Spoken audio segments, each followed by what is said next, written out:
Welcome to the Beltway Broadcast, the premier podcast for the workplace learning and talent development professionals of the Association for Talent Development's Metro DC chapter. We've got some great resources in store for you today. Hello, fellow ATDers. I'm Stephanie Hubka, the 2023 Vice President of Membership and Outreach and a member of the Pod Squad here at the Metro DC chapter of ATD. Today, we are missing my co-host, Christina Eanes. She is our Vice President of Marketing and Communications. We do have our producer, Halyna Hodges, who is our chapter's Vice President of Finance and Operations. And most importantly, for this episode, we are interviewing Kristopher Newbauer. Welcome, Chris. Thank you. Pleasure to be here. We're thrilled you're here. I am really excited about this conversation. And before we get started, before I ask a single question, and I know I'm going to have a lot for you today, I'd love it if you would tell our listeners and viewers a little bit about yourself. Well, probably the most important part of my life is that I am also a fellow ATDer. I've been involved with ATD for a number of years and have been certified as a CPTD for, I don't even know how many years, right after it was introduced as a professional credential. Oh, yeah. I started in education as a high school teacher in Michigan, got into talent development, started as a training specialist on a human resources team, and ended up working my way up the chain of command and now serve as the Chief People Officer, Head of Global People and Talent for Rotary International. That's amazing. We've got a lot of similarities in our background, CPTD, and I especially can relate to finding something you love and kind of working your way up until you're doing a whole lot more of it than maybe you ever expected. So, yeah, exactly. Well, I'm really excited because we're talking about a topic that I just absolutely love. So today we are on the topic of aligning instructional design with business results. One of those areas that I think is so crucial, so very, very important and valuable to organizations. And sometimes is one of the first links that becomes missing or goes unnoticed. And so maybe that's as good a place as any to jump in. I'd love to hear from you a little bit about why organizations miss the opportunity to align their business goals to either instructional design work or talent development practices in general. Yeah, great question. So as a teacher, I recall the days of aligning instructional design to State Board of Education curriculum requirements. Oh, yeah. And, that was not easy to do, but it was something to sort of connect what am I teaching every day relative to what's required. And when I got into corporate training, and more importantly, when I got into teaching graduate courses on measurement and evaluation in talent development, I realized that business leaders don't necessarily have a competency in talent development. And so that's why folks like us have jobs, and that's a great thing. But the challenge is that we're not necessarily the best business people when it comes to acumen around business results and business goals. And as I was teaching this graduate course in measurement and evaluation, one of the requirements of the course was for students to create an evaluation plan for an instructional design package that they had created. Ooh. And what I learned was that the instructional design packages, while decent and certainly following ADDIE and all of the things we would expect, really weren't designed in a way that was intended to deliver on real tangible business results. And so what I encouraged the students to do is to sort of flip the model and start with E. And so what I've done is kind of reimagined ADDIE and infused the evaluation all throughout ADDIE. And so as part of the analysis phase of ADDIE, I want you to figure out, what does done look like, or what does success look like? And come up with those evaluation criteria that are specifically aligned to business goals, so that by the end of this program, not only are we going to expect learners to have a great experience, but we're going to expect the business to have some sort of tangible results. Yeah. Generally, I like to get people to monetary results. So talk to me about money. And that's the best way to connect talent development with business and how to really engage in a dialogue with business leaders. It makes a lot of sense because that's oftentimes where our business leaders are focused. They're thinking about the bottom line. They're thinking about it from the dollars to dollars perspective. And so it makes sense to try to get into that headspace as you're starting to make some of those connections. And I love what you said about starting with the E. in ADDIE. A lot of times when we're thinking about, even with the A, so you're thinking about your analysis that you might be doing, one of the strategies I've always liked to engage with when I'm working with clients is to ask them to start with the data. So we're going to do a needs assessment. We're going to get some of that good information, but think about what story you want this information to tell you at the end. So you ultimately end up looking at building an evaluation perhaps with your needs assessment, making sure that that link is still there. One of the ways that you can start to, hopefully align with some business goals right from the get-go. Yeah, absolutely.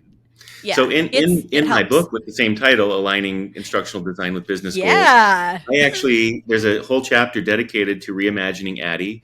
And what I've done is infused E intentionally throughout ADDIE. And so, as part of the analysis phase, there's a E with a sub C. So that's where you're actually being very intentional about collaborating with business leaders on what are the evaluation criteria so that it's fully understood and we don't have a moving target. Right. And really, it's a lot about managing expectations of what can talent development help our business accomplish without business leaders expecting us to be the magic bullet in the end all be all. Because while we'd love to be that, we recognize that there are so many other things besides training and learning initiatives that are required for changing human behavior and creating desired outcomes. And then moving to the first D, of course, design, what I'm suggesting is that's the time to design evaluation instruments. Don't wait until the end of the program and think about, okay, now it's time to evaluate. How should we do it? How about a survey? How about a whatever? Yeah. Once you know the evaluation criteria, it should be very clear what instruments we need to collect the data to tell the story about whether or not we met those evaluation criteria or not. So while you're designing the curriculum, you're also designing the evaluation instrument. And then in the development phase, you're actually creating the assessments. So what items are going to be used on your perhaps level 1 survey or your level 2 knowledge check or your level 3 rubric, observation rubric. So you're actually creating the material so that when you get to the E part, which I think is what most people, maybe many people fear, but a lot of people don't love to do, it's pretty much already done for you. All you have to do is actually implement the evaluation. You've already got the criteria established. You've already got the instruments created. Now you just have to deploy it, collect the data, and figure out, did this accomplish what we hoped it would? I really love that as a strategy. And it also kind of gets me thinking about how, on the surface, it makes sense. It certainly is something that I have found a lot of success with, value in doing. Organizations that I've worked with have certainly seen that too. But there's always a little bit of pushback somewhere. Sometimes it's about making the case, especially to leadership, about why you might want to vary from a strategy or a system, a process that has otherwise worked pretty well. Tell us a little bit about what that might look like. If you want to make the case for why you might want to do things a little bit differently, how you might want to change your practices in order to get that better alignment, what might that look like in practice? Yeah, great question. In my experience, and I'm sure in the experience of many of the listeners, is that we as talent development professionals want to demonstrate and prove the value that we deliver. And oftentimes the way we do that is by offering a catalog of, here are the things that we can offer or provide to you as business leaders. And I like to reimagine that as well. And instead of me coming to a business leader and saying, hey, have you thought about me doing X, or I could do Y? What I want to talk with business leaders about is, what keeps you up at night? And listen really carefully to their answers, because part of the book focuses on reconceptualizing too the business model of talent development within businesses. Our traditional business model is, for most of us, we do new hire orientation, and we do compliance training, and we do professional development, and we do succession planning, and we do these things. All of those things are really important, but the question is, how do you get business leaders to see the true value that those things are contributing? And so if you sort of start from a different place, and that is asking the CEO, when you're laying in bed at night, what's on your mind? And if you hear things like, I'm really concerned about whether or not we're going to make our revenue goals, or, we really need to break into this market and we've got some strong competitors there and we've got to figure out a way to do it. Yeah. If talent development can partner with business leaders to talk about, okay, if that's the goal, and I refer to this as a challenge because it could either be aspirational that, hey, this is a great opportunity for us, or it could be a problem. It could be, hey, we're in trouble and we've got to do something about it. So I refer to, the umbrella is those are challenges, whether they're good challenges or negative challenges. Those are challenges. Sure. If this is the challenge that keeps you up at night, let's not prescribe to you what talent development can do towards addressing that challenge, but let's facilitate a discussion with all of our executives, with all of our business leaders about what are all the possible different strategies for how we might go about tackling this challenge. Yeah. And the reason I like to do that is because it creates a sense of ownership of, where can marketing fit in? Where can our HR colleagues fit in? So, for example, if our revenue goal is the challenge, we might want to reconsider the size of our sales team. We may want to introduce an incentive program that really incentivizes people to sell more, or really encourages people to close the deal. So, changing behavior isn't just putting people through training. And so let's get everybody in a room. Let's brainstorm all of the different strategies that we think could contribute to accomplishing this business challenge. And then let's prioritize them. Let's pick the top 5 and say, okay, if we focus all of our time, effort, people, and resources on these 5 things, how much of these do we think can contribute to achieving that goal? And, one of the things I discuss in the book is training will never be 100%. So manage expectations by getting business leaders to say, hey, if we want to increase revenue by $2 million, we think if all we did was training, so we don't increase our sales force, we don't introduce a incentive program, all we do is put the existing sales force through training on, let's say, product benefits and features and maybe negotiations and how to close the deal. We think just doing that alone, we can accomplish maybe 10% of that goal. But we're not going to accomplish 100% of it. And so then you start to manage expectations that when you get to the evaluation, the question becomes, okay, did the training portion of this actually contribute to 10% of achieving that business goal? Mm-hmm. Yeah, I really love the word you use too, the idea of people being able to have ownership over portions of this process.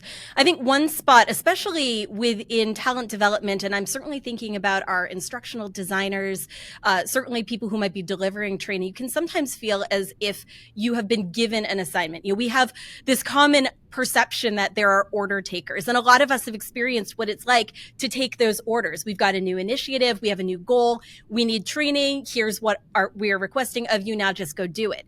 But to really bring people in and see them and view them as business partners, encourage them to be part of something and have them recognize the ownership they have as part of that process, that helps them understand that they also truly do connect to success, but it also integrates all of those opportunities, all the training that might happen into the achievement of that goal itself. It's not like a layer on top anymore. Right. It's really woven in as part of that fabric.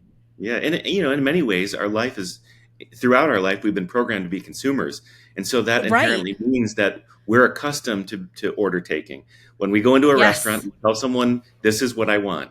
And, you'd never have a waiter say, okay, that may be what you want, but I think this is what you need. That just doesn't exist. Right. But try that with a doctor. Try going to a doctor and saying, hey, this is what's wrong with me, and I need you to prescribe this, this, and this. And by the way, you're going to perform this surgery on me next week or whatever. We need to think more like a doctor and less like an order taker. Absolutely. That's a great way to frame it too. It also kind of gets me thinking, this is probably in some way, in some ways, uncharted territory for some of our listeners who are joining us today. So thinking about what it might look like to be part of an environment where you may have the ability to be part of these conversations, or perhaps you want to be part of them, but you're not quite sure how to get some of these conversations started. I'd love to hear, and maybe this is a 2-part question, I'd love to hear a little bit about some of the skill sets that we should be prepared to have, some of the things that we should be prepared to bring to the table, and also a little bit from you too about how you might start some of these conversations. It's a very new way of framing problems or framing opportunities and challenges. What would that look like? Yeah, so that's a great question, and I actually spend some time in the book addressing this as well. That Oh, I great. fear that one of the challenges for those of us in our profession, and myself included when I started, Yeah. we're talent development professionals first, and then business people second, and we can't be. It has to be the opposite. We're business professionals first who happen to be dedicated to talent development. And Yes. so one of the important skills is being able to speak the language of business.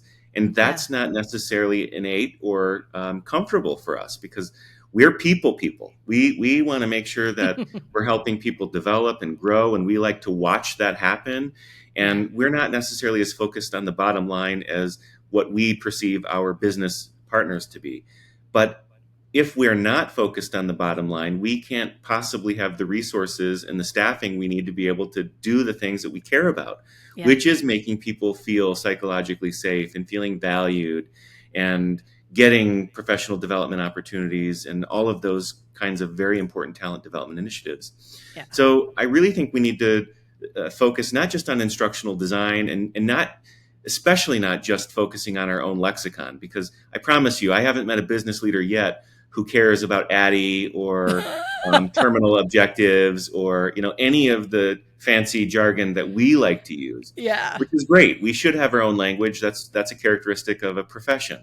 But in order to relate to the people who don't speak that language, we have to meet them in the middle. And the language that we can all speak, the universal language of business, no matter what culture you're from or what country you live in, is money. And so Yes. if we can find a way to get to money, and I share a story in the book about a high school principal who was in one of my classes and said, "Look, I don't buy this. This is a bunch of bunk because money doesn't have any place in higher education." Like, okay, let's explore that. Let's talk through Yeah. that. And so the challenge that this particular student was facing was that the state scores and the test scores in her school were declining. Like, okay, well, let's sort of use the five whys. Why is that a problem? And Yeah. then we started uncovering, well, if the scores are falling, then good teachers aren't attracted to come work here, Right. and parents are worried about the quality of education they're getting, so they're pulling their students out of the school. Okay, well, why is that a problem? Well, because the fewer the students we have, the less funding we get. Like, okay, funding is money. Yeah. Magic So word. you didn't just think immediately about the impact of money, but you got there. But Yeah. it takes intention and diligence and really building that business acumen skill set. Yeah. So my recommendation for all talent development professionals is we got to become better, stronger business leaders and be seen that way. Yeah. And rather than try to convince other business leaders that that's what we are and try to convince them of the value that we can bring, we have to show them. Yes, we do. So we can't just talk about it. We have to prove it. Yeah. And, one of the things that we talked about is being order takers. Well, Yeah. I worry that the tendency is that we fall into the trap of being order takers because we don't want to be perceived as being naysayers or unhelpful or like, well, if they're not going to do motivation training, then what are they here for? Right. Right.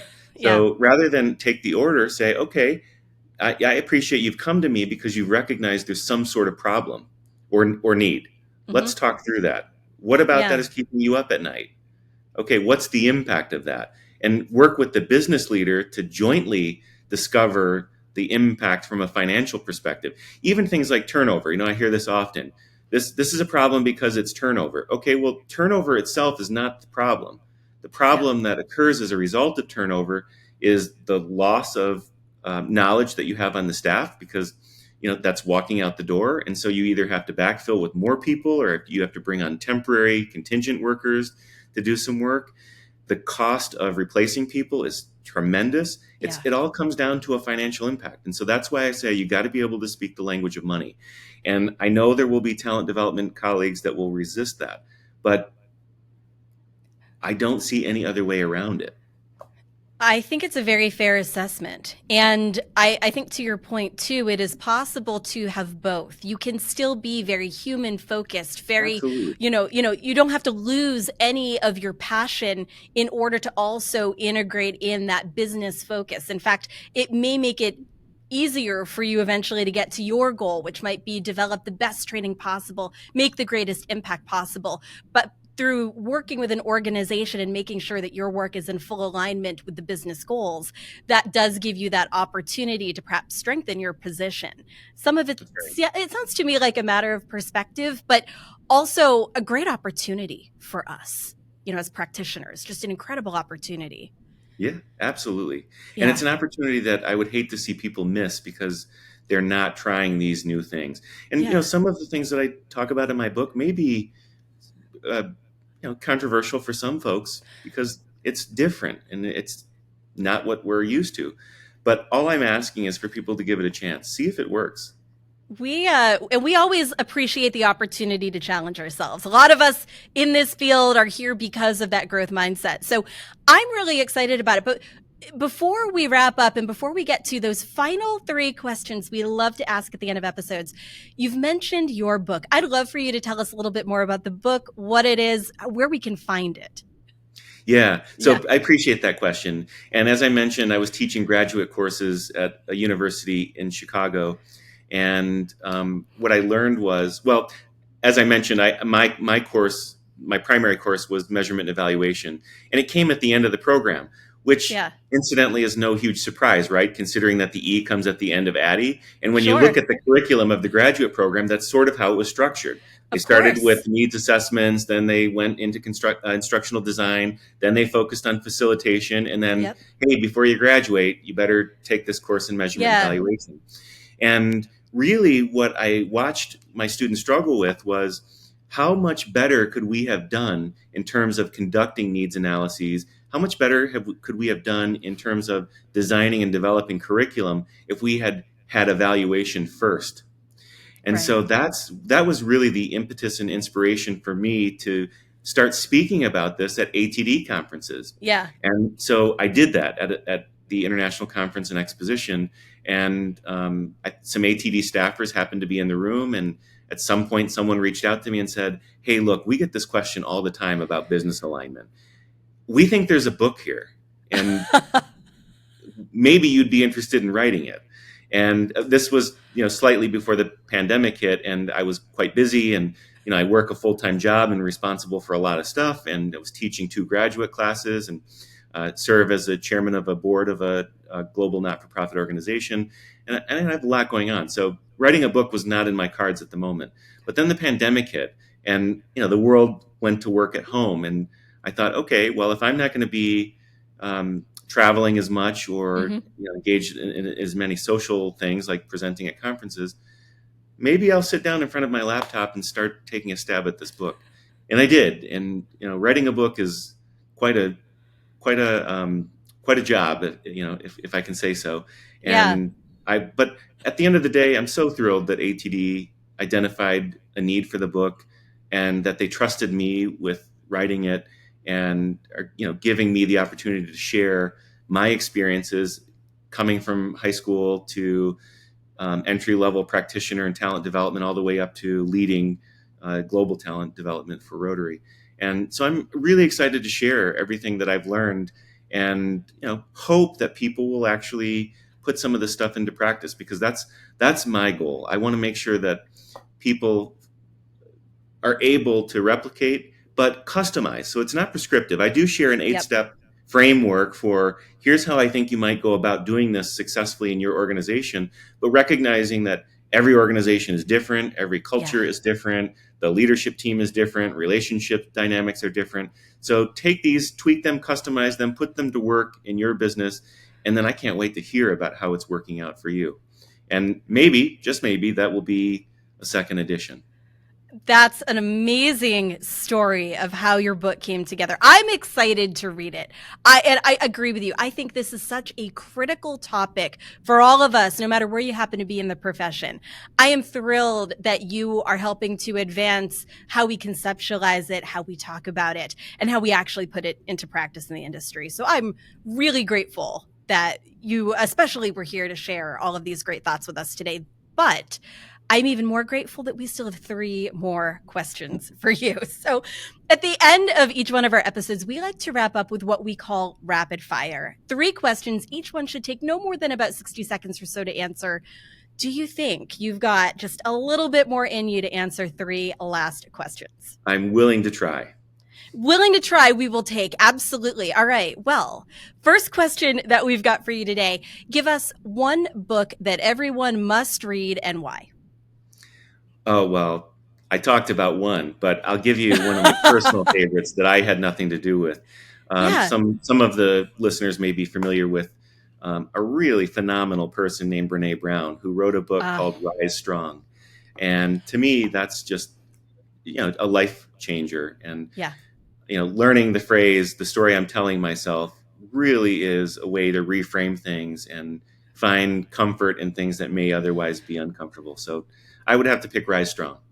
And that phrase changed my outlook on so many things. That is a fabulous pick. I'm so glad you chose that one. 2 great book recommendations from you today. I love it.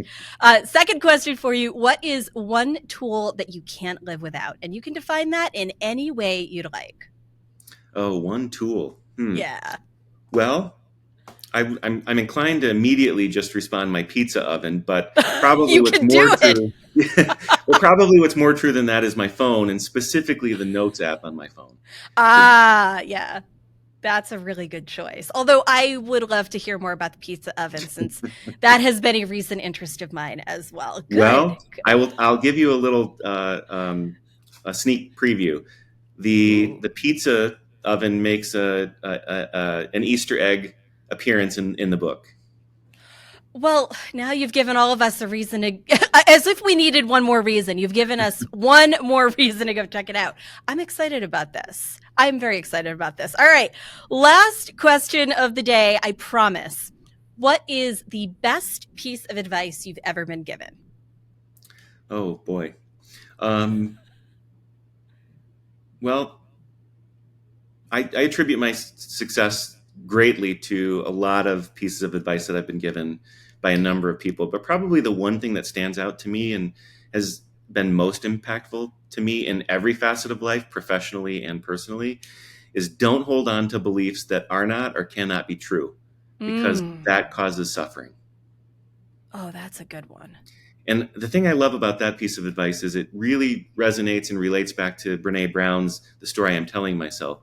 If the story you're telling yourself is holding on to a belief that is not or cannot be true, then you're suffering by holding on to that belief. So you've got to try to reframe it and explore whether or not that is the reality and accept what is. And, I guess if I had to pick another book, I'm breaking the rules here, but you're welcome to.